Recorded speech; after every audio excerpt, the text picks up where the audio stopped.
ರಾಜೀವ್ ಗೌಡರನ್ನ ಪೊಲೀಸರು ಖೆಡ್ಡಾಕ್ಕೆ ಕೆಡವಿದ್ದಾದ್ರೂ ಹೇಗೆ? ರಾಜೀವ್ ಗೌಡನನ್ನ ಟ್ರೇಸ್ ಮಾಡಿದೆ ರಣರೋಚಕವಾಗಿದೆ.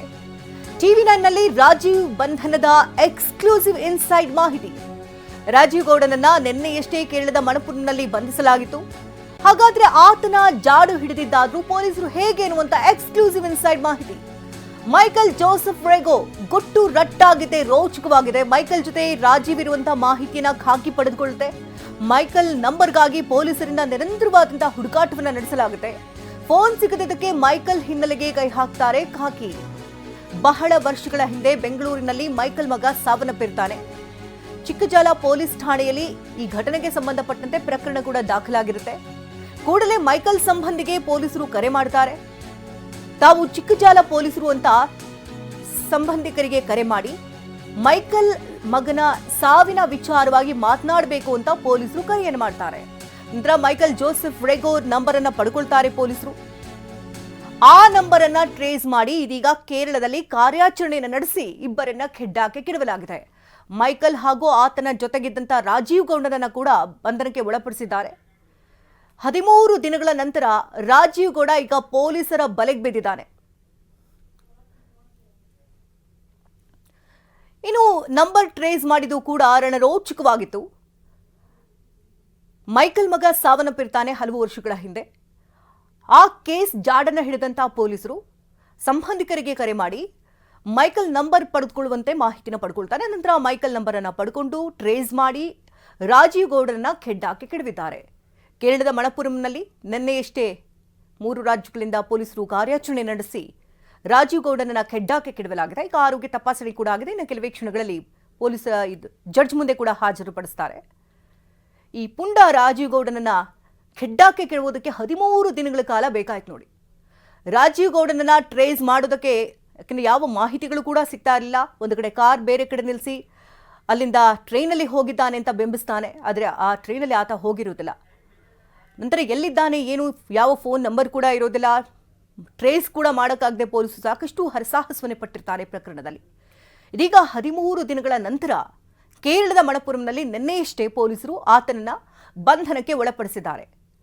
ಇನ್ನು ಶಿಡ್ಲಘಟ್ಟ ಪೊಲೀಸರು ಆತನನ್ನ ವಶಕ್ಕೆ ಪಡ್ಕೊಂಡಿದ್ದಾಗಲೇ ಆರೋಗ್ಯ ತಪಾಸಣೆಯನ್ನು ಪ್ರಾಥಮಿಕವಾಗಿ ನಡೆಸಿದ್ದಾರೆ. ಇನ್ನು ಕೆಲವೇ ಕ್ಷಣಗಳಲ್ಲಿ ಜಡ್ಜ್ ಮುಂದೆ ಆತನನ್ನ ಹಾಜರುಪಡಿಸಲಾಗುತ್ತೆ. ಇನ್ನು ಮೈಕಲ್ ಜೋಸೆಫ್ ರೆಗೋ ಈತ ಉದ್ಯಮಿಯಾಗಿರ್ತಾನೆ.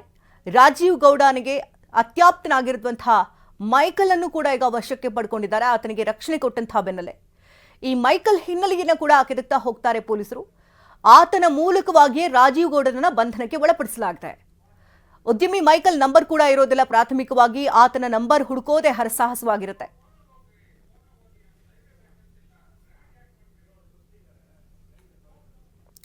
ಇವಾಗ ಇನ್ನಷ್ಟು ಡೀಟೇಲ್ಸ್ ಅನ್ನ ಪಡ್ಕೊಳ್ಳೋಣ. ನೇರ ಸಂಪರ್ಕದಲ್ಲಿ ಮಂಗಳೂರು ಪ್ರತಿನಿಧಿ ಪೃಥ್ವಿ ಇದ್ದಾರೆ. ಪೃಥ್ವಿ, ಈ ರಾಜೀವ್ ಗೌಡನನ್ನ ಬಂಧನಕ್ಕೆ ಒಳಪಡಿಸಿದ್ದೇ ರೋಚಕವಾಗುತ್ತೆ. ಯಾಕೆಂದ್ರೆ ಯಾವುದೇ ಮಾಹಿತಿಗಳಿರೋದಿಲ್ಲ, ಫೋನ್ ಕೂಡ ಇರೋದಿಲ್ಲ ಟ್ರೇಸ್ ಮಾಡೋದಕ್ಕೆ. ಎಲ್ಲಿ ಹೋಗಿದ್ದಾನೆ ಏನು ಯಾವುದು ಟ್ರೇಸೇ ಇರೋದಿಲ್ಲ. ಸೊ 3 ರಾಜ್ಯಗಳ ಪೊಲೀಸರು ಕಾರ್ಯಾಚರಣೆ ನಡೆಸಿ ಫೈನಲಿ ಈತನನ್ನ ಬಂಧನಕ್ಕೆ ಒಳಪಡಿಸಲಾಗಿದೆ. ಹೇಗೆ ಟ್ರೇಸ್ ಮಾಡಿದ್ರು ಮೈಕಲ್ಗೂ ಮತ್ತೆ ಈತನಿಗೆ ಯಾವ ರೀತಿ ಸಂಬಂಧ ಅಂತ?